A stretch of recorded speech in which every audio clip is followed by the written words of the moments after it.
Hello and welcome to part 2. In this part, I'm going to show you one of the files to demonstrate how the various components or structure of the file respond to the requirements we discussed in part 1. Now, before I do that, I think it will be good if we go through the requirements as a recap to remember what they were. Just list them one by one as fast as I can. You will see they are colored, and I'll explain to you why this is so. So, here it is. The VAT implications was the last topic we discussed on the section of requirements. Now, the coloring is because these are the components, the various structures that should be present on the client account file somewhere to be identifiable. So that's component 1, then 2, 3, 4, 5, and 6. So there are 6 components or structures that should be available on the client account file, and where we will be able to record these requirement data, or required data I should say. So let's go to the file and let's see how it responds to these requirements. Here it is a simple Excel sheet, colored because I would like it to be identifiable, the various structures and the components, where they are, and down, well, these are the links which I have to the other files on this system, because I use this file for my own account management, and that's why there's a link to other files which are the loops of in the change of the management of client accounts.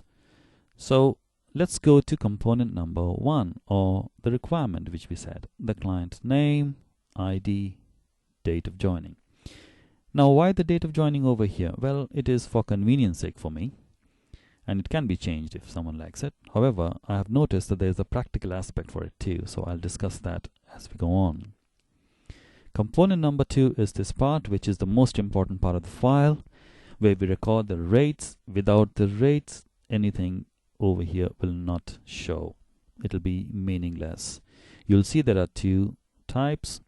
Travel is separate. There's a discount section, and that will be the net charge. You'll also see there's a space over here. Remember the example of the administrator? Yeah, that's why we can input various people's work or our employees' work and the rates that we give. The work that we do can be recorded here, the date, the duration of the work, and the cost. This automatically calculates from the rates. Now, yes, it is here that I would like to clarify the date of joining section of the file. So if I select this part, you'll see that that's adjacent to each other or aligned with each other. The reason is because sometimes clients require or want a statement from us for the work that we have done, the duration and the cost. And then this becomes a good structure and usable structure to prepare a report in that instance. So that's why I have tried to structure it this way and kept the date of joining separate. Okay, now let's go to component number 4, which is here. This is the advance demand that we would make, the previous payments from client, the current month's payment. The demand section of the file for the current financial year is here, the net demand, the previous months, and the up-to-date demand for the current financial year. Now, the 5th one was here, the previous year and the rolling account. Remember, we discussed that as the 5th component. Previous years, we can input the data over here. This will automatically calculate from this section and this section. And the rolling account of the client, this is where the figure will show where we stand in relation to a particular client, the accounting of the client. This is a very important part. I explained to you that this is where we will know exactly the totality of the business we have done with a particular client. So that's component 5. Component 6, which is VAT, is here. That's where we input the percentage charge.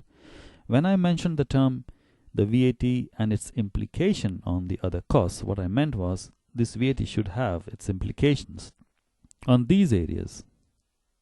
Okay, over there, over there, over there. So we have sections over here where it can record the VAT. And finally, over here, this will be the figure inclusive of VAT. Now about the file, so that's the components I discussed, how it's structured, in a way that is identifiable. It's colored so that we can understand where they are. Now about the file, the user friendliness of the file is these. As you can see, they're all written down, explained. How do I enter the timing? It's explained over there. What do I do over there? How do I do it? This is not an input cell, but what does it say? Well, this is your total advance demand inclusive of VAT. And here it says a negative figure indicates your debit and the customer's credit balance. So it's all explained on the file itself. That's why I call it a user-friendly, simple and well-structured. Now there are some conditions on this file which I'd like to take you through right now. One is this file can only be used for one client. You can't have 10 people down there because understandably this is for one person. This account is for one person. However, this can be duplicated as many times as we like. If we have 10 clients, then 10 copies of this will do. We can maintain separate accounts for the 10 people we have or the 10 clients we have. And the other part is here.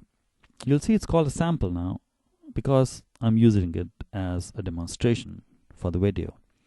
However, if we use it for a financial year and say a total financial year of 12 months, then we'll have to have 12 of these files, each indicating 1 month's work. So those are the two explanations on this file. So as you can see that this file is structured. It responds to the requirements which I feel and I understand as being important to be in any client account file. In the next video, I'm going to show you, or rather we will do it together, some practical work on this file and see how it works. I think it's going to be an interesting bit. And for the moment, I thank you very much for watching this video and having the patience to go through it with me. And I look forward to having you in my next video. Thank you.